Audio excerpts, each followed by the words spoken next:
की क्लास थी उसमें जो चीज़ें हमने डिस्कस की थी उसको मैं थोड़ा सा क्विकली रिकॉल कर देता हूँ कि मैंने बेसिकली बेसिक कॉन्सेप्ट को डिस्कस किया था टैक्सेस के, और इस बेसिक कॉन्सेप्ट को डिस्कस करने के साथ साथ मैं सिलसिला आगे बढ़ाते हुए एक चीज़ मैंने जो डिस्कस की थी that was about the concept of tax year. तो मैंने सबसे पहले जो बेसिक कॉन्सेप्ट डिस्कस किया था that was the concept of tax year. तो हमने बात करी थी कि यार जो टैक्स ईयर होता है उस टैक्स ईयर का कॉन्सेप्ट एक्चुअली होता क्या है। सो वी डिड टॉक के यार देखो जिस तरीके से अकाउंटिंग में हम जो है जब भी अपना प्रॉफिट कैलकुलेट करते हैं तो उस प्रॉफिट कैलकुलेट करने का कोई एक आध पीरियड होता है जिस पीरियड के लिए हम प्रॉफिट कैलकुलेट करते हैं, और उस पीरियड को हम कहते हैं फाइनेंशियल ईयर।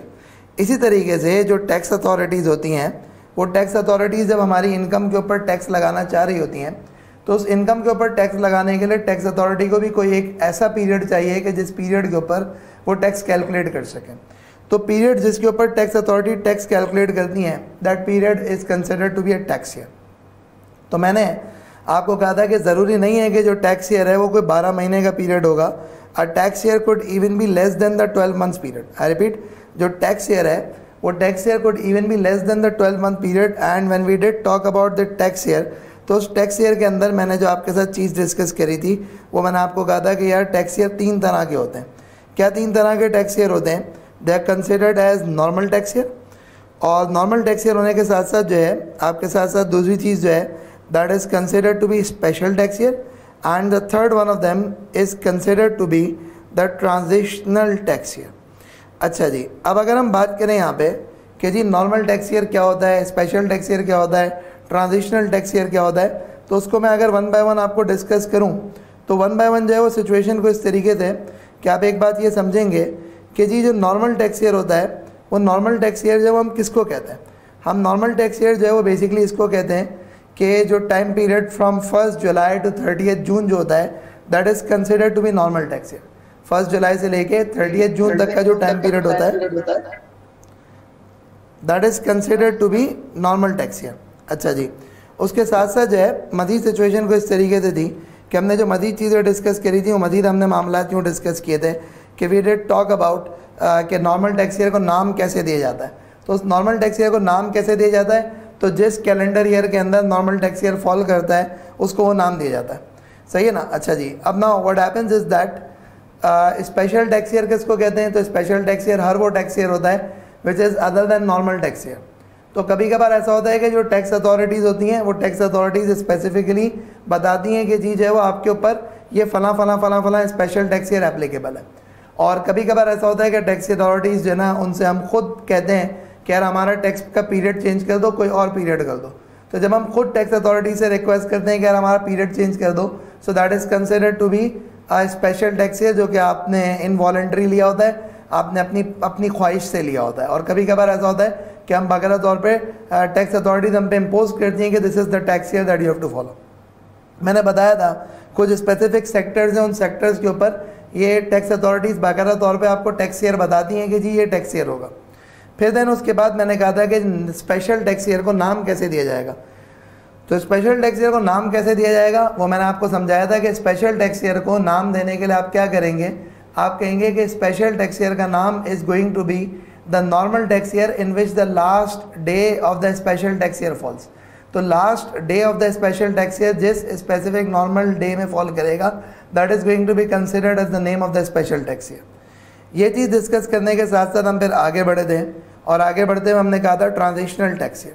सो ट्रांजिशनल टैक्स ईयर में मैंने आपको एक्सप्लेन किया था कि ट्रांजिशनल टैक्स ईयर हम किसको कहते हैं। हम ट्रांजिशनल टैक्स ईयर जो है बेसिकली जब आपका एक नॉर्मल टैक्स ईयर से आप स्पेशल टैक्स ईयर पे जाते हो या कभी स्पेशल टैक्स ईयर से आप नॉर्मल टैक्स ईयर पे आते हो, तो ये जो भी वाइस वर्सा होता है इसके ऊपर जो भी एक टाइम पीरियड होता है बिटवीन दिस ट्रांजिशन उसको हम कहते हैं ट्रांजिशनल टैक्स ईयर। अब वो 2 दिन भी हो सकते हैं, वो 4 दिन भी हो सकते हैं, that could be anything. So that is what is considered to be the transitional tax year. अब अगर यहाँ तक किसी को कोई प्रॉब्लम है, यहाँ तक किसी को कोई इशू है तो प्लीज़ पूछ ले, और else I am going to move forward then. जी, अगर किसी को कोई इशू है तो प्लीज़ पूछ ले, और else I am going to move forward. और जैसे कि मैंने आपसे पहले भी रिक्वेस्ट की है कि आप जब भी जो है वो बेसिकली चैट करें तो आप हमेशा जो है वो चैट करें with everyone so that everyone could see what you are writing.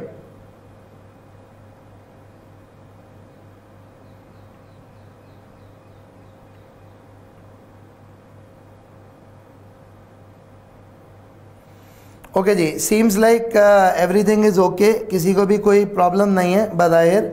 सो अब मैं आगे बढ़ूँगा जी। बढ़ जाऊँ ना आगे, प्लीज़ कंफर्म, आगे बढ़ जाऊँ ना?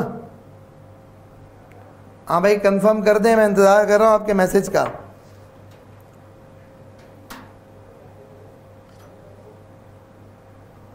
सही है, चलें, गुड इनफ।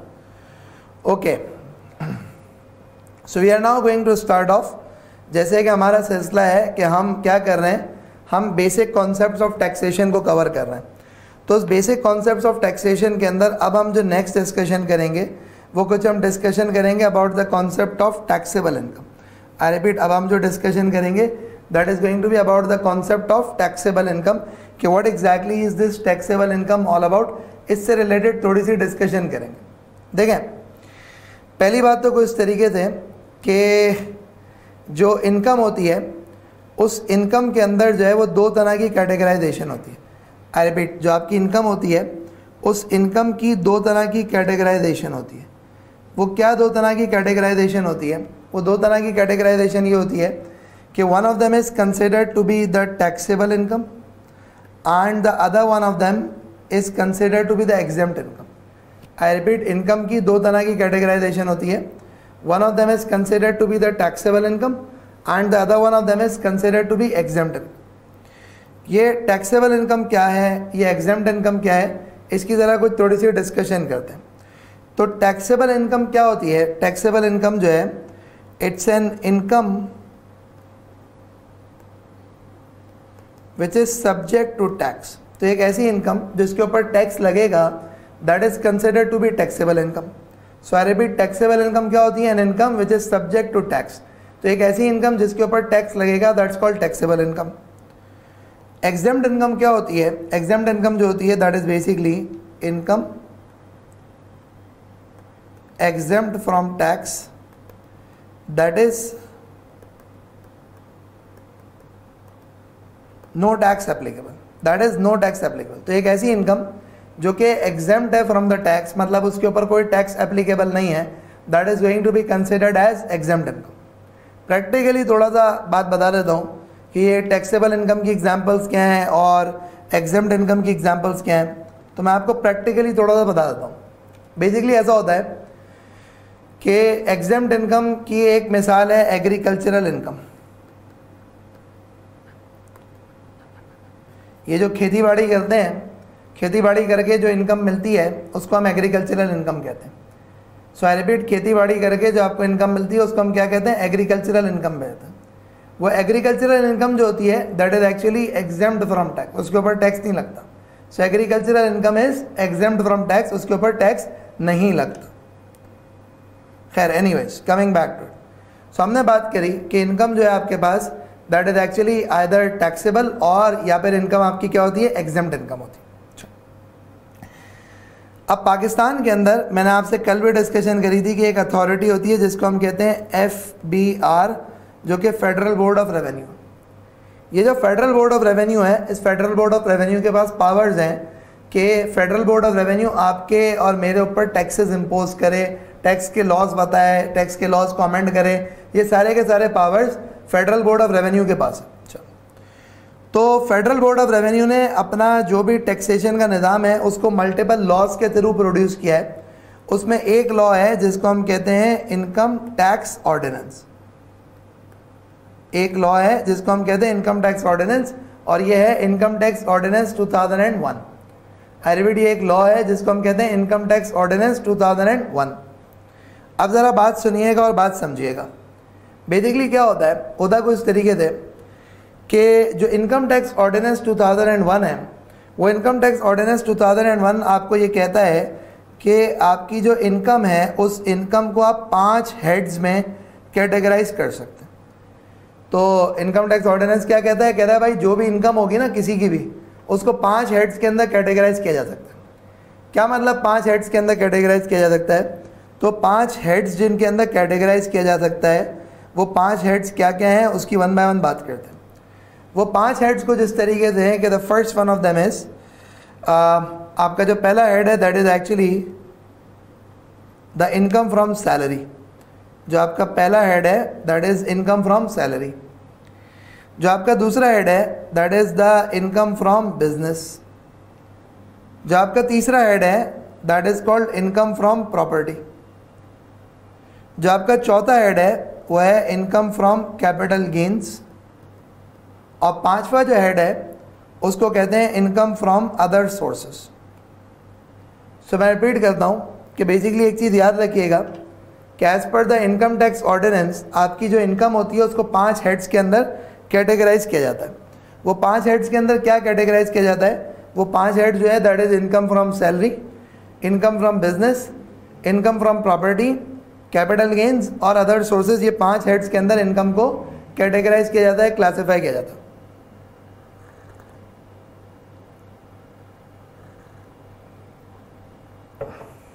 अच्छा जी, अब अगली बात समझिएगा ज़रा।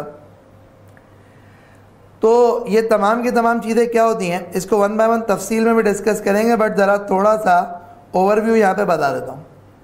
When we talk about income from salary, तो सैलरी तो आपको पता है कि जो भी एम्प्लॉयमेंट आप करते हो वो एम्प्लॉयमेंट से आने वाला पैसा is consider to be salary. So I repeat, जो भी एम्प्लॉयमेंट आप करते हो उस एम्प्लॉयमेंट से आने वाला जो पैसा है that is consider to be salary. Then फिर हम बात करते हैं about this income from business. तो भाई जो भी आप कारोबार करते हो, अब वो कारोबार के अंदर चाहे आप गुड्स बेचो चाहे आप सर्विसेज दो, वो कारोबार की जो आमदनी होती है that is going to be considered as income from business. जैसे अब मैं एक बात बताऊँ, अगर फॉर एग्जांपल मैं किसी और इदारे में जाके टीचिंग कर रहा हूँ सो वो मेरी इनकम फ्रॉम सैलरी है। अगर मैं किसी और इदारे में जाके टीचिंग नहीं कर रहा, अपने इदारे में टीचिंग कर रहा हूँ, वो मेरी इनकम फ्रॉम बिजनेस है। मेरे इदारा सेल कर रहा है, वो मेरी इनकम फ्रॉम बिजनेस है। तो हम हैं service provider but this is our income from business. अगली बात भाई ये है कि इन एडिशन टू दिस अगर मैं कुछ थोड़ी सी बात करूं तो मैं आपको और समझाता हूं। वो ये है, आप एक बात और समझना, वो कॉन्सेप्ट को इस तरह से कि गुड्स की ट्रेडिंग जो होती है ना that is also business. I repeat, goods की जो ट्रेडिंग होती है that is also considered to be business. उसके बाद एक चीज़ होती है which is called income from property. Property का कॉन्सेप्ट क्या होता है? प्रॉपर्टी का कॉन्सेप्ट ये होता है कि आपके पास जो लैंड होती है या आपके पास जो बिल्डिंग होती है, उस लैंड और बिल्डिंग को जब आप रेंट आउट करते हो तो रेंट आउट करके जो पैसा आता है वो इनकम फ्रॉम प्रॉपर्टी के हेड में फॉल करता है। तो ये एक और कैटेगरी है, इसकी भी बाकायदा तौर पे डिस्कशन करेंगे तफसीलन कि जी इनकम फ्रॉम प्रॉपर्टी कैसे कंप्यूट होती है, उसको कैसे कैलकुलेट किया जाता है, वो भी हम डिस्कस करेंगे। देन उसके बाद कैपिटल गेन्स है। तो कैपिटल गेन्स किसको रेफर करता है? जो भी आपके पास कैपिटल एसेट्स होते हैं वो तमाम के तमाम कैपिटल एसेट्स को कैपिटल गेन रेफर करता है। और उस कैपिटल एसेट्स के अंदर जो है, मैं अब आपको देखें छोटी सी चीज़ बताता हूँ। यूजुअली आपके पास जो शेयर्स वगैरह हो गए, ये शेयर्स वगैरह क्या होते हैं? ये कैपिटल एसेट्स की डेफिनेशन में फॉलो करते हैं। सो आई रिपीट, जो शेयर्स वेयर्स हैं ये सारे कैपिटल एसेट की डेफिनेशन में फॉलो करते हैं। और शेयर्स से आने वाली जो आमदनी होती है उसको हम कहते हैं कैपिटल गेन्स। शेयर्स से आती है जो आमदनी, जब उन शेयर्स को बेचते हैं तो उस पर जो पैसा मिलता है उसको कैपिटल गेन कहते हैं। और आखिरी जो है दैट्स एक्चुअली अदर सोर्स। ये एक डिफ़ॉल्ट हेड है। डिफ़ॉल्ट हेड का मतलब है जो कहीं का नहीं है वो यहाँ का है। ये एक डिफ़ॉल्ट हेड है। डिफ़ॉल्ट हेड का मतलब क्या होता है? जो कहीं का नहीं है वो यहाँ का है। यानी कि अगर एक चीज़ इनकम फ्रॉम सैलरी नहीं है, बिजनेस नहीं है, प्रॉपर्टी नहीं है, कैपिटल गेन नहीं है, ये सब कुछ नहीं है, तो अल्टीमेटली वो कहाँ पे फॉल करेगा? इनकम फ्रॉम अदर सोर्सेज में फॉल करेगा। तो अगर हम बात करें with respect to this income tax ordinance के तहत जो हमारे पास मुख्तलिफ तरह की इनकम होती है, उस इनकम के अंदर हमने इन जनरल थोड़ी सी बात कर ली कि आपके पास जो इनकम है वो 5 हेड्स के अंदर कैटेगराइज होती है। और 5 हेड्स क्या हैं वो मैंने आपको समझा दिया।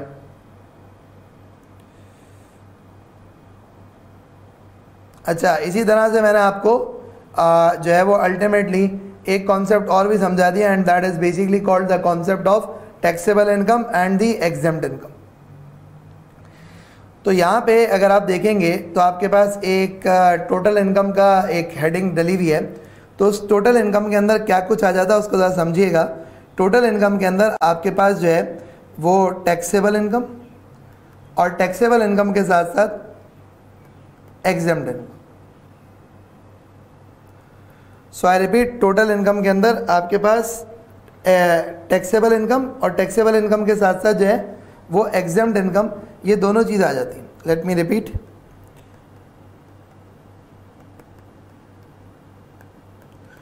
और ये चीज़ मैंने आपको एक्सप्लेन कर दी है। अच्छा, अब ज़रा एक चीज़ और ज़रा एक्सप्लेन करते हैं, वो ये है कि मैंने आपको एक बात तो ये एक्सप्लेन करी थी कि जी इनकम को टैक्सेबल और एग्जेम्प्ट इन दो कैटेगरीज में क्लासिफाई करते हैं। अब एक बड़ा इंपॉर्टेंट पॉइंट ये है कि ये जो टैक्सेबल इनकम है, क्या इसकी कोई प्रॉपर किस्म की कैलकुलेशन होती है? हाँ होती है। वो क्या कैलकुलेशन होती है? वो ये होती है कि जब भी हम टैक्सेबल इनकम कैलकुलेट करते हैं तो उस टैक्सेबल इनकम को कैसे कैलकुलेट होता है उसको तो समझना।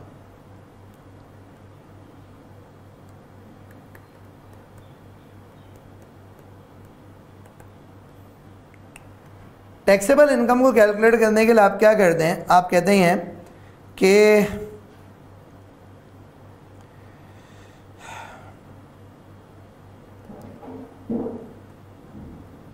Income from salary, income from business, capital gains, property, और उसके साथ साथ अदर सोर्सेस, ये कैलकुलेट करेंगे और इसमें से लेस कर देंगे। क्या चीज़ लेस कर देंगे? आप इसमें से लेस कर देंगे डिडक्टेबल अलाउंसेस। तो आपके पास क्या आ जाएगी? तो आपके पास आ जाएगी taxable income. So I repeat, when we talk about the taxable income, so how exactly do we calculate the taxable income? Taxable income calculate करने के लिए हम सिंपली क्या करते हैं? हम कहते हैं यार ये सारे के सारे हेड्स की इनकम लिखो, लिखने के बाद इनमें से माइनस कर दो डिडक्टेबल अलाउंसेस। वो डिडक्टेबल अलाउंसेस क्या होते हैं उसको हम थोड़ा सा आगे डिस्कस करेंगे, बट अभी हमने इस वक्त फॉर द टाइमिंग ये कॉन्सेप्ट डिस्कस कर लिया कि जी आपके पास जो है टैक्सेबल इनकम क्या होती है, और एट द सेम टाइम जो है आपके पास इनकम किन किन हेड्स के थ्रू अराइज होती है। So that is something that we have actually discuss. Okay जी, सो अब हम आगे बढ़ते हैं और मज़ीद कॉन्सेप्ट डिस्कस करते हैं। So the next concept that we shall be discussing is about the deductible allowances. ये डिडक्टेबल अलाउंसेस क्या होते हैं? तो आप देखें, अभी जैसे मैंने आपको थोड़ी देर पहले ही एक्सप्लेन किया था कि जो टैक्सेबल इनकम कैलकुलेट करते हैं तो उसमें हम इनकम फ्रॉम ऑल हेड्स लिखते हैं, यानी कि सैलरी हो गया, बिजनेस हो गया, कैपिटल गेन वगैरह वगैरह वगैरह, उसमें जितनी भी टैक्सेबल इनकम होती है वो लिखते हैं और उसमें से डिडक्टेबल अलाउंस माइनस कर देते हैं। तो फिर आपके पास क्या आता है? Net taxable income, net taxable income. अब नाउ भाई ये डिडक्टेबल अलाउंसेस क्या होते हैं? Let's have a bit of a discussion about them कि जो डिडक्टेबल अलाउंसेस होते हैं, ये डिडक्टेबल अलाउंसेस एक्चुअली होते क्या क्या? सो डिडक्टेबल अलाउंसेस कोई 4-5 तरह के हैं। उन हर डिडक्टेबल अलाउंस को जिस एक्सटेंट तक हमारे कोर्स में उसको हम डिस्कस करेंगे। सबसे पहला जो डिडक्टेबल अलाउंस है दैट इज टर्म्ड एज ज़कात। सबसे पहला जो डिडक्टेबल अलाउंस है that is considered to be ज़कात। Let's have a bit of a discussion about this ज़कात कि ये जो ज़कात है, ये ज़कात एक्चुअली किस तरह से डिडक्टेबल अलाउंस है, किस तरह से माइनस की जाती है, कौन कौन सी ज़कात माइनस करना अलाउड है इनकम में से, वो सारी बात करते हैं। देखें, आपको पता है कि हर मुसलमान जो कि साहिब हैसियत हो, साहिब इस्तिताअत हो, अब साहिब हैसियत, साहिब इस्तिताअत, तो उसके लिए जो है ना बाकायदा तौर पे एक थ्रेशोल्ड है। वो थ्रेशोल्ड शरई तौर पे सेट किया गया है कि आपने अगर वो थ्रेशोल्ड मीट करते हैं तो यू आर एलिजिबल टू पे ज़कात। तो उसमें जो थ्रेशोल्ड है उसमें 52.5 तोला चांदी या कुछ एक सर्टन जना सोने की मिकदार है, उसकी मालियत। तो इसको उर्दू में या अरबी में इसको कहते हैं निसाब, सही है ना? तो बेसिकली जो है क्या बोलते हैं कि उसमें एक अमाउंट तय किया जाता है कि यार कितना अमाउंट जो है ना उसके ऊपर आपने ज़कात देनी है। अच्छा, अब देखो बात सुनना। जनरली ज़कात हम बेशुमार तरह के दे सकते हैं। अब वो ज़कात क्या दे सकते हैं? गवर्नमेंट को दे सकते हैं, और इसके साथ साथ जो है चैरिटेबल ऑर्गेनाइजेशंस को दे सकते हैं। वो चैरिटेबल ऑर्गेनाइजेशंस में कौन कौन आ जाएगा? आपके मदारिस आ जाएंगे, स्कूल्स आ जाएंगे, हॉस्पिटल्स आ जाएंगे, बेशुमार तरह के दे सकते हैं। और एट द सेम टाइम जो है आप किसी रिलेटिव को दे सकते हो, आप किसी और आदमी को दे सकते हो, बेशुमार तरह से आप ज़कात पे कर सकते हो, अलग अलग तरीके से आप ज़कात पे कर सकते हो। जनरली स्पीकिंग हर आदमी जो है ना हमारी, क्योंकि जनरली हमारा गवर्नमेंट के ऊपर जो है ना कोई इतना ज़्यादा कॉन्फिडेंस नहीं है, तो हम गवर्नमेंट को ज़कात देना नहीं चाहते। हम यही चाहते हैं कि शरई तौर पे एक चीज़ और भी है कि जब आप ज़कात अदा करो, वो जो ज़कात आप दो वो ज़कात अदा भी होनी चाहिए। ज़कात अदा होने का मतलब ये है कि उसका मसरफ़ सही होना चाहिए, यानी कि जिस बंदे को आप ज़कात दे रहे हो वो ज़कात के लिए एलिजिबल हो कि उसको ज़कात रिसीव हो सकती है। अगर नॉन एलिजिबल बंदे को आपने ज़कात दी तो आपकी ज़कात जो है ना वो कबूल नहीं होगी, यानी वो ज़कात आपकी एक्सेप्टेबल नहीं है, वो आपकी ज़कात अदा नहीं हुई। आपने दे तो दी लेकिन वो अदा नहीं हुई शरई तौर पे। खैर ये शरई मामलात हैं, मैं इस पर बात नहीं कर रहा, बट मैं जनरली बता रहा हूँ हमारे लोगों का हमारी गवर्नमेंट पे एतमाद नहीं है। तो जब हमारा गवर्नमेंट पे एतमाद नहीं है तो हम गवर्नमेंट को कोई ज़कात देना नहीं चाहते। हम क्या करते हैं, हम दो तरह से ज़कात पे करते हैं। एक हम चैरिटेबल इंस्टीट्यूशंस को पे करते हैं ज़कात, और एक हम जो है वो अपने कोई जानने वालों को, रिश्तेदारों को और कोई और करीबी दोस्त अहबाब हों या कोई और काम करने वाले लोग हों एक्सेट्रा, उनको हम ज़कात देना प्रेफर करते हैं, क्योंकि हम समझते हैं यार हमारे सामने है ज़रूरतमंद कैटेगरी के लोग हैं, इनको दे दो, हर किसी को देने की ज़रूरत थोड़ी है। अच्छा अब बात सुनिएगा, तो मैंने आपसे कहा कि हमारी हर मुमकिन कोशिश होती है कि हम इस तरह से ज़कात दे दें। तो अब गवर्नमेंट का जो रूल है वो गवर्नमेंट का रूल क्या है? गवर्नमेंट का रूल ये है कि भाई देखो बात सारी है कि अगर तुमने किसी अननोन पर्सन को ज़कात दी, अगर तुमने किसी इंडिविजुअल बंदे को ज़कात दी तो हमारे नज़दीक ये तुम्हारी ज़कात डिडक्टेबल अलाउंस की कैटेगरी में नहीं फॉल करेगी। हम तुम्हें इस ज़कात को तुम्हारी इनकम में से माइनस करने की इजाज़त नहीं देंगे। You are not allowed to deduct this ज़कात। हमारे हिसाब से ज़कात अदा नहीं हुई, गवर्नमेंट कह रही।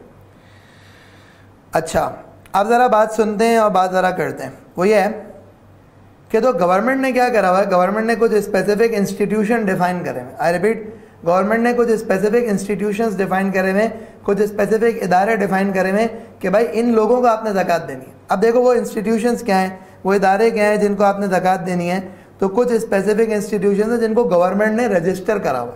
तो अगर आपने उन इंस्टीट्यूशंस को ज़कात दी, यानी कि अगर आपने जैसे मैं कहता हूँ SIUT हो गया, शौकत खाना मेमोरियल हॉस्पिटल हो गया, आगा खान यूनिवर्सिटी हॉस्पिटल हो गया, आपका एधी हो गया, आपका छीपा हो गया, सही है, इस तरीके से ज़िंदगी ट्रस्ट हो गया, सहारा ट्रस्ट हो गया, ये कुछ बेशुमार TCF है, द सिटीज़न फाउंडेशन, ऐसे बेशुमार तरह के इदारे हैं जो गवर्नमेंट ने अप्रूव किए हैं। और ये मदारिस, मसाजिद, ये भी ट्रस्ट के तौर पे सोसाइटीज़ एक्ट के तहत रजिस्टर्ड होती है, इनको भी ज़कात एक्सेप्ट करना अलाउड होता है। तो अगर एक ऐसा इदारा है, आई रिपीट, एक ऐसा इदारा है कि जिसको ज़कात बेसिकली गवर्नमेंट ने जिनको अप्रूव किया हुआ है, जिनको गवर्नमेंट ने रजिस्टर किया हुआ है, तो उन इदारों को, उन लोगों को हम ज़कात दे सकते हैं। सो आई रिपीट, एक ऐसा इदारा है जिसको गवर्नमेंट ने अप्रूव किया हुआ है, उसको हम ज़कात दे सकते हैं। अब बात सुनिएगा, बात समझिएगा। तो अगर फॉर एग्जांपल आपने 1 लाख रुपए की ज़कात दी, बेशक आपने कैश के फॉर्म में दी, लेकिन आपने किन को दी? इन अप्रूव्ड इंस्टीट्यूशन को दी, तो ये डिडक्टेबल है। आपने 2 लाख रुपए की ज़कात दी और आपने किसी इंडिविजुअल को दी, this is not deductible allowance, ये डिडक्टेबल अलाउंस की कैटेगरी में नहीं फॉल करेगा। जी आपके अकाउंट से 50,000 रुपये की ज़कात गवर्नमेंट ने, बैंक ने किसी ने डिडक्ट कर दी, तो गवर्नमेंट कहती है दैट इज़ एक्सेप्टेबल, बिकॉज बैंकें कोई ज़कात डिडक्ट करके अपने पास थोड़ी रखती हैं, वो तो बैतुल माल में देती हैं। हमारा जो गवर्नमेंट का एक सेंट्रल ट्रेजरी बना हुआ है उसमें देती हैं, वो बैतुल माल है। तो जब वो बैतुल माल में दे रही हैं तो हमारे नज़दीक जो वो क्या है, हमारे नज़दीक वो ज़कात एक हमारे पास आई है, हमारे चैनल के थ्रू आई है, and we are gonna allow you the deductible allowances.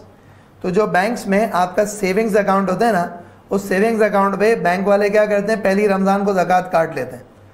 तो अगर आप चाहते हैं कि बैंक वाले आपकी ज़कात नहीं डिडक्ट करें तो आपको बैंक को एक डिक्लेरेशन देनी होती है। बहुत सारे लोग क्या करते हैं कि पहली रमज़ान को पैसा निकाल लेते हैं, बैंक अकाउंट से पैसा निकाल लेते हैं कि भाई ये बैंक वाले, तो आप भाई डिक्लेरेशन दे दो। खैर, तो उसमें सुन्नी की डिक्लेरेशन अलग होती है, शिया की डिक्लेरेशन अलग होती है, ये कुछ गवर्नमेंट का कानून है। तो but I am just trying to tell you कि वो ज़कात जो कि गवर्नमेंट को मिली डायरेक्टली या इनडायरेक्टली, या कोई और चैरिटेबल इंस्टीट्यूशन को मिली, तो उस ज़कात को हम क्या कहते हैं कि वो ज़कात डिडक्टेबल अलाउंस में आएगी, वरना दूसरी ज़कात डिडक्टेबल अलाउंस में नहीं आएगी। तो अब आप एक काम ये करें, देखें, आप इसको पढ़ें, यहाँ पे जो बेसिकली बुक में जो चीज़ हमारे पास लिखी हुई है विद रिस्पेक्ट टू इट, उसको हम ज़रा थोड़ा सा डिस्कस करते हैं कि हमारे पास क्या कुछ लिखा हुआ है।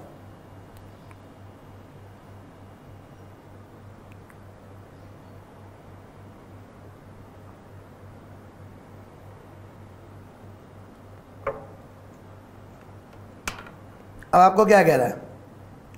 कह रहा है वेयर द अमाउंट ऑफ ज़कात is more than total income the excess amount shall not be refunded और कैरिड बैक और कैरिड फॉरवर्ड। मतलब क्या हुआ? मतलब ये हुआ, ज़रा समझो। फॉर एग्जाम्पल ये है 2021, ये है 2022, ये है 2020।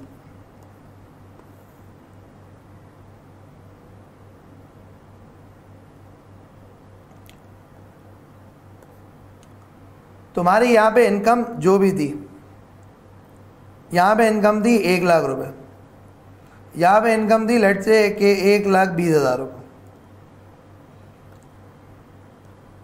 अब तुमने यहाँ पे ज़कात पे कर दी 1,50,000 रुपये। सो अगर देखा जाए तो तुम तो 50,000 रुपये नेगेटिव में आ गए। तुम कहोगे जी मैंने तो 1.5 लाख की ज़कात दी है, 1 लाख की इनकम थी, 50,000 रुपये तो एक्स्ट्रा हो गए। 50,000 रुपये कहाँ जाएंगे? तो ये 50,000 रुपये जो है, आप टैक्स अथॉरिटीज़ को कह लो भाई बात सुनो, हमने तो आमदनी कमाई लाख, ज़कात दी 1.5 लाख, तो हमने तो ज़्यादा दे दी, लाओ पैसे दो। तो टैक्स अथॉरिटीज़ आपको कह रही हैं कि बेटा रिफंड नहीं होगा। टैक्स अथॉरिटीज़ आपको कह रही है ऐसा नहीं हो सकता कि तुम जाओ और पिछले साल की इनकम पे लेके जाओ उसको ज़कात को, तुम बोलो कि पिछले साल की इनकम कम कर दो कि यहाँ पे तुम ये 50,000 रुपये लेके चले जाओ। तो ये कहलाएगा कैरिड बैक, ये भी अलाउड नहीं है। तुम बोलो जी मैं लेके जा रहा हूँ आगे, यहाँ 50,000 माइनस करूँगा, ये कहलाएगा कैरिड फॉरवर्ड, ये भी अलाउड नहीं है। तो अगर आपकी इनकम से ऊपर है तो एक्सेस अमाउंट ना तो कैरिड बैक हो सकता है, ना कैरिड फॉरवर्ड हो सकता है, ना रिफंड हो सकता है, तीनों में से कुछ भी नहीं हो सकता।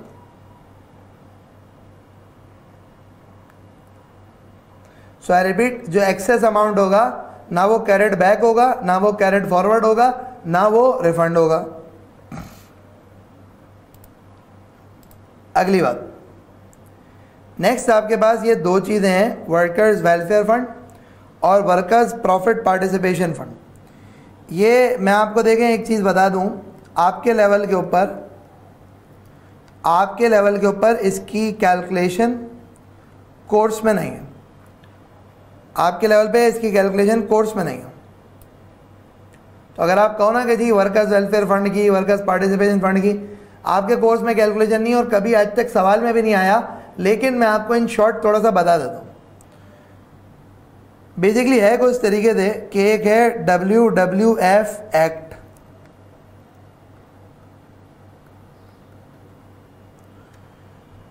तो होता कुछ तरीके से कि बहुत सारे जो इदारे होते हैं ना, उन बहुत सारे इदारों के ऊपर डिपेंडिंग अपॉन उनके पास एम्प्लॉयज़ कितने हैं, उनके ऊपर एक एक्ट एप्लीकेबल होता है which is called WWF act, workers welfare fund act.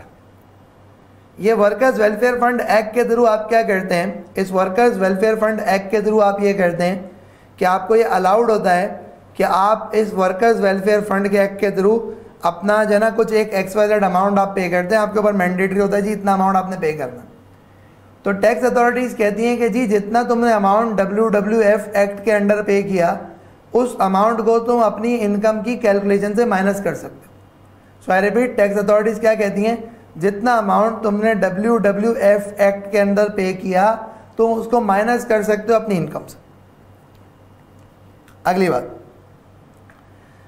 Workers profit participation fund WPPF act का है। ये क्या चीज़ है, ये कुछ इस तरह से कि अगर आपके इदारे ने प्रॉफिट कमाया है किसी स्पेसिफिक पीरियड में, अगर आपके इदारे ने प्रॉफिट कमाया है किसी स्पेसिफिक पीरियड में, किसी स्पेसिफिक मंथ में, किसी specific period of the month के अंदर, तो अगर आपने प्रॉफिट कमाया है तो प्रॉफिट कमाया है तो उस सूरत में आपके ऊपर क्या चीज़ एप्लीकेबल होगी, उस सूरत में आपको WPPF देना पड़ता है। अगेन मैं आपसे कह रहा हूँ आपके कोर्स में सिर्फ आपको ये पता होना चाहिए कि जो मैंने WPPF पे किया, जो मैंने WWF पे किया वो मेरा डिडक्टेबल अलाउंस होता है। इसके अलावा आपको कुछ और नहीं पता होना चाहिए। क्यों?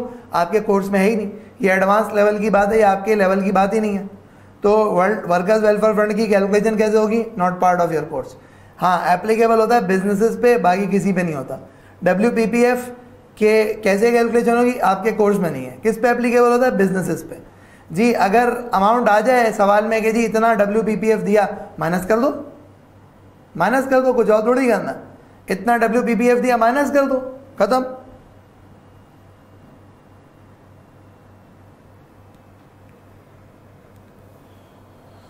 सही है भाई, यहां तक क्लियर है? ओके।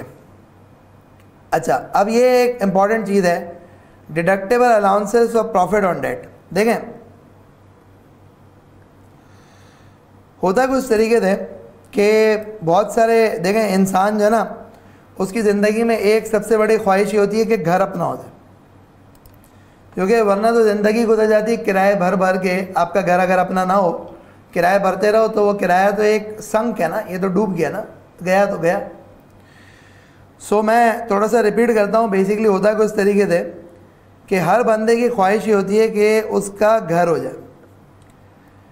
और जुल्फ़िकार अली भुट्टो के ज़माने से, जुल्फ़िकार अली भुट्टो के ज़माने से ये चीज़ चल रही है कि रोटी कपड़ा मकान, रोटी कपड़ा मकान। हुकूमत जो है रोटी की, कपड़े की, मकान की बात कर रही है कि जी आप भूखे नहीं सोएंगे, आपको हम रहने के लिए छत देंगे। और भूखे कैसे नहीं सोएंगे? कपड़ा आपके तन पे कैसे होगा? जब ऑब्वियसली आपका एम्प्लॉयमेंट होगी, पैसे होंगे, तो आपके तन पे कपड़ा होगा। खैर, अभी आप देखें कि जो करंट गवर्नमेंट है PTI की, उसने भी जो है वो अपना हाउसिंग स्कीम का जो है वो इफ्तिताह किया है। तो उसमें भी ये कि गरीब हज़रात जो है ना वो अपना मकान ले सकते हैं। वो अलग बात है कि 28-30 लाख का मकान गरीब नहीं ले सकता, 20 लाख का मकान गरीब नहीं ले सकता। खैर एनीवेज, वो एक लॉन्ग स्टोरी शॉर्ट है, उसको साथ छोड़ें। फिर आप लोग कहेंगे गरीब कौन होता है और कौन नहीं होता, गरीब की डेफिनेशन क्या है, अमीर की डेफिनेशन क्या है, एक्सेट्रा। खैर छोड़ो उसको। अब देखें जो घर है ना, घर, उस घर के लिए लोगों का पैसा नहीं होता। गवर्नमेंट ने एक इदारा भी बनाया हुआ है जिसको हम कहते हैं HBFC, house building finance corporation. I repeat, government ने एक इदारा भी बनाया हुआ है जिसको हम कहते हैं HBFC, house building finance corporation. तो अब गवर्नमेंट ने क्या चीज़ इनकरेज करी कि अगर आपने जो है वो कोई भी बैंक से या कोई भी फाइनेंशियल इंस्टीट्यूशन से, प्रोवाइडेड ये बैंक, ये फाइनेंशियल इंस्टीट्यूशन गवर्नमेंट के साथ रजिस्टर्ड हो, प्रोवाइडेड ये बैंक, ये फाइनेंशियल स्टेटमेंट, ये अप्रूव्ड इंस्टीट्यूशन हो, यानी गवर्नमेंट के नज़दीक ये वो इदारा हो जो पैसे लेने देने का काम कर सकता। तो अगर आपने किसी बैंक से, किसी फाइनेंशियल इंस्टीट्यूशन से आपने अगर जो है वो लोन लिया है और वो लोन आपने घर के लिए इस्तेमाल किया, तो उस लोन के ऊपर जितना भी इंटरेस्ट है, आई रिपीट, उस लोन के ऊपर जितना भी इंटरेस्ट है, वो तमाम का तमाम इंटरेस्ट आप क्या करेंगे? वो तमाम का तमाम इंटरेस्ट जो है ना, उसके ऊपर आपको डिडक्शन अलाउ की जाएगी। क्या तमाम इंटरेस्ट? नहीं, तमाम इंटरेस्ट नहीं। उसमें एक लिमिट है, वो लिमिट के तहत आपको इंटरेस्ट की डिडक्शन अलाउ होगी। यानी कि भाई तुम्हारी आमदनी में से ही तो तुम इंटरेस्ट दे रहे हो ना, तो तुम्हारी आमदनी में से ही तुम इंटरेस्ट दे रहे हो, तो तुम जब आमदनी से इंटरेस्ट दे रहे हो तो वो इंटरेस्ट के ऊपर टैक्स अथॉरिटीज़ तुम्हारी इनकम कम करती है कि ना हमारे नज़दीक तुमने कम कमाए, तो जब कम कमाए तो टैक्स भी कम पे देना। तो अब देखें, बात समझिएगा, ये जो डिडक्टेबल अलाउंसेस हैं, इसमें अगर आपने घर लिया है और घर के लिए लोन लिया है, तो उस लोन पे आप जो भी इंटरेस्ट देंगे, अब चाहे वो इंटरेस्ट के नाम से हो, चाहे वो प्रॉफिट के नाम से हो, चाहे वो मार्कअप के नाम से हो, आप जो भी देंगे वो अल्टीमेटली क्या होगा? उसको आप अपनी इनकम में से माइनस कर सकते हो उस इंटरेस्ट को। क्या पूरा माइनस कर दें? नहीं, उसमें लिमिट है। वो लिमिट क्या है, उस लिमिट को ज़रा डिस्कस करते हैं।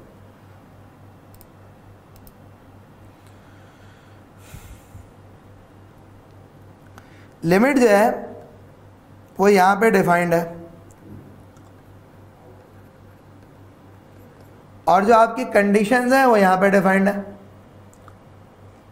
सबसे पहली बात क्या कहता है? एवरी इंडिविजुअल, कोई एक बंदा, यानी अगर किसी कंपनी ने घर लिया है तो उसको नहीं, individual, shall be entitled to a deductible allowance for the amount of any profit or share in rent and share in appreciation for value of house paid by individual and a tax year. Paid by individual, जी घर की किस्त थी तुमने पे नहीं करी, तुमने कहा जी उसका इंटरेस्ट क्लेम कर लो, नहीं नहीं, पे करा है तो क्लेम करेगा, नहीं पे करा क्लेम नहीं करेगा।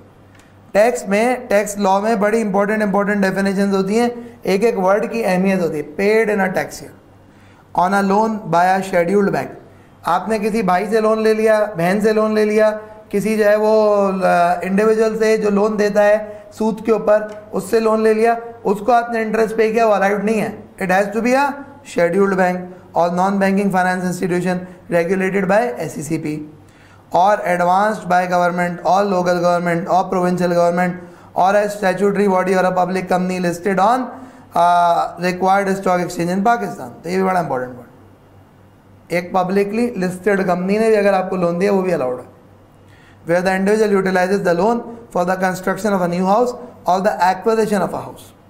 अब बड़ी इंपॉर्टेंट बात, एक घर जिसमें आप रह रहे हैं, एक घर जिसमें आप रह रहे हैं, तो रहने वाले घर के ऊपर एप्लीकेबल नहीं होगा। एक घर जिसमें आप रह रहे हैं, आपने कहा जी मैं इसको अपग्रेड करा रहा हूं, नहीं होगा। For the construction of new house और the acquisition of an house, नया घर बनाने के लिए या बना बनाया घर खरीदने के लिए, अगर वहां लोन लिया उस पर आपने कहा जी हम जो घर जिसमें रह रहे हैं उसको रिफर्ब करा रहे हैं, उसके लिए 25 लाख लोन लिया, वो अलाउेबल नहीं है। The amount of deductible allowance allowed shall not exceed 50% of taxable income or 2 million, whichever is lower. मतलब क्या हुआ? मतलब ये हुआ कि limit on allowance, limit on allowance की लिमिट क्या है? अलाउंस की लिमिट जो है ना वो ये है कि it has to be lower of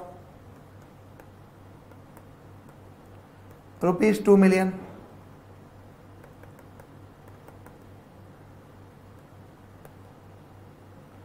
और 50% ऑफ टैक्सेबल इनकम और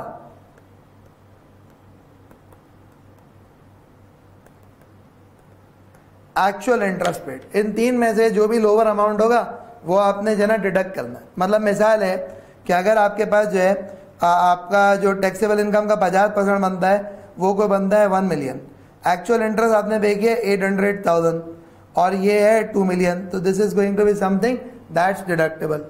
सो this is going to be something that's deductible.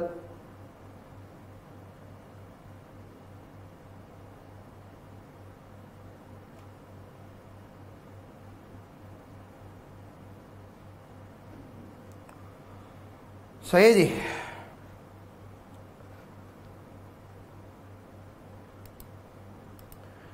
अच्छा भाई, अब आखिरी जो डिडक्टेबल अलाउंस की कहानी रह गई, उसमें रह गया deductible allowance for education expenses. जी ये तो खैर गवर्नमेंट ने बड़ा एहसान किया है मेरे आपकी ज़ात के ऊपर कि जो गवर्नमेंट ने ये deductible allowance for education expense दिया है। ये तो ना भी देते, इनसे हम कहें कि भाई तुम खुद रख लो, वही ज़्यादा बेहतर है, तो ये अच्छा होगा।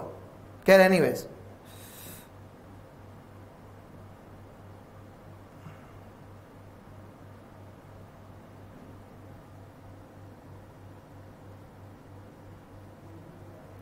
अच्छा देखें, एक क्वेश्चन आ रहा है कि इंटरेस्ट की अमाउंट लोन वाले को डिडक्टेबल होगा या बैंक को। देखें अभी हम बात कर रहे हैं इंडिविजुअल के पर्सपेक्टिव से कि तुम एक इंडिविजुअल हो, तुमने लोन लिया और तुमने लोन लिया और उस लोन के ऊपर तुमने इंटरेस्ट दिया, तो तुम्हारे लिए डिडक्टेबल है, तुम्हारे लिए टैक्स पर्पसेस के लिए डिडक्टेबल है।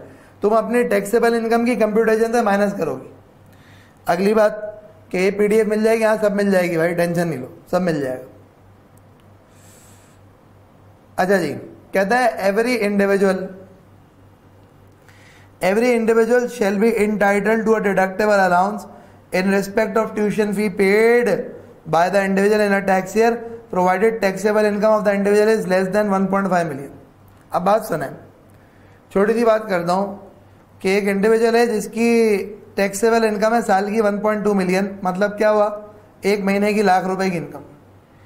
रहता वो घर में किराए के है, 15,000 रुपये वो किराया देता है, उसकी तनख्वाह से 5,000 रुपये टैक्स कट जाता है, उसकी ट्रांसपोर्ट के ऊपर जो है वो 12,000 रुपये 10,000 रुपये उसकी महीने के ट्रांसपोर्ट पे खर्च हो जाते हैं।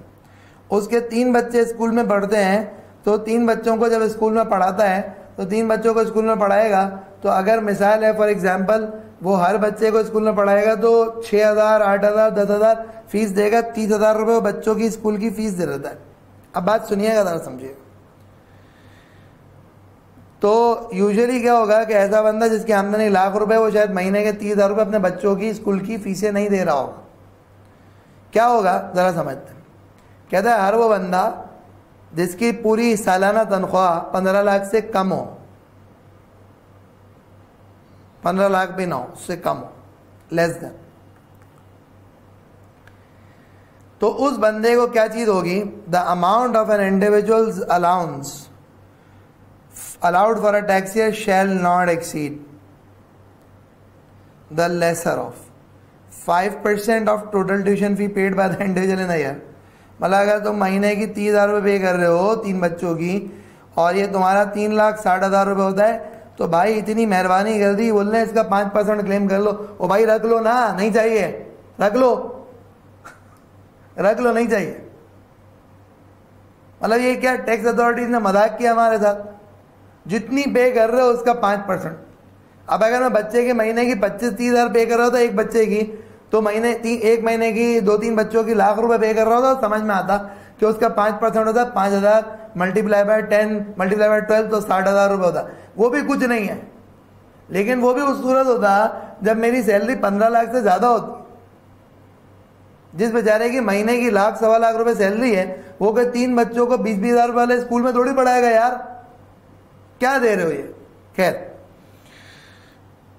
Lower of 5% of total tuition fee paid, 25% of the taxable income for the year, or an amount multiplied by 60,000 with the number of children of the individual। अब देखें, इतनी बातें कर दी, कह रहा है देखो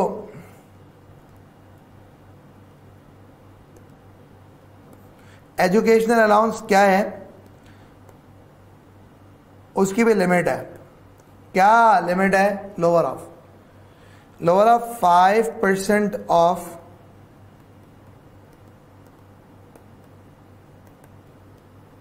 ट्यूशन फी पेड। आपने कहा जी मैं तो एडमिशन कराया वो भी लूं, नहीं ट्यूशन फी पेड,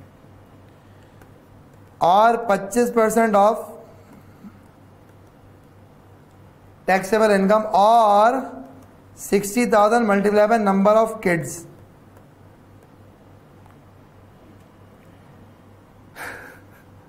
आप खुद सोच लेना ये कौन क्लेम करे, यानी कि क्या होगा, 10, 12, 15,000 रुपए का अलाउंस मिलेगा, और क्या होगा यार। तो बट एनीवेज एहसान कर दिया इन्होंने कि ये एजुकेशनल पेमेंट का अलाउंस दे दिया। नहीं भी देते तो भाई मेहरबानी थी, आप ले लें, वापस ले लें, हम तो अभी भी कह रहे हैं ले लें, नहीं दो।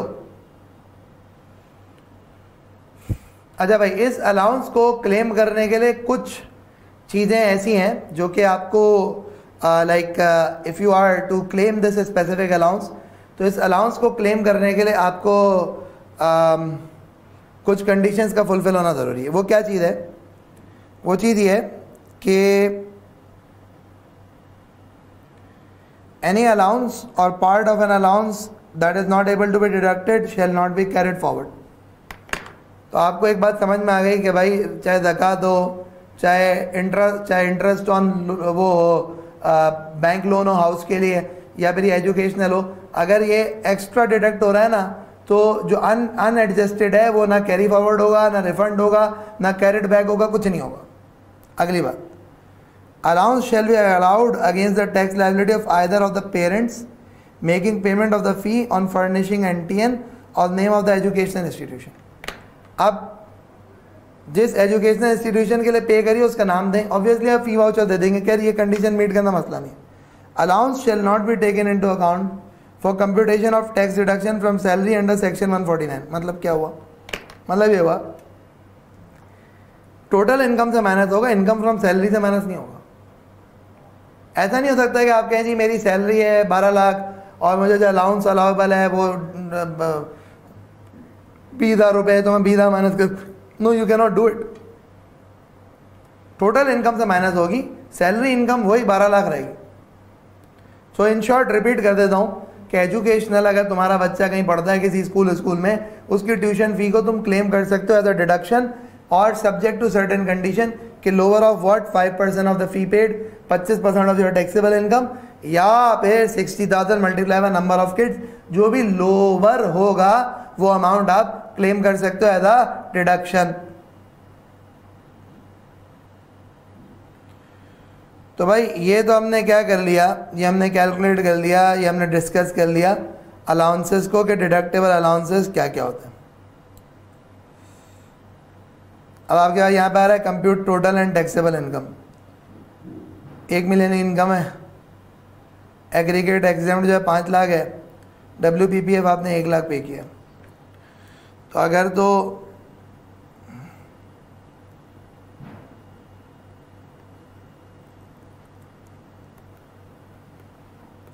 टोटल इनकम की बात करें तो 1 मिलियन प्लस 500,000 1.5 मिलियन है,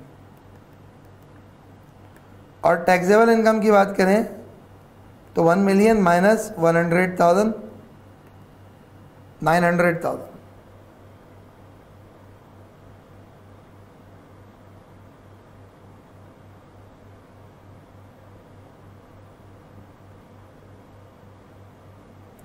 सही है भाई। सो ये हो गया क्या चीज़, डिडक्टेबल अलाउंसेस।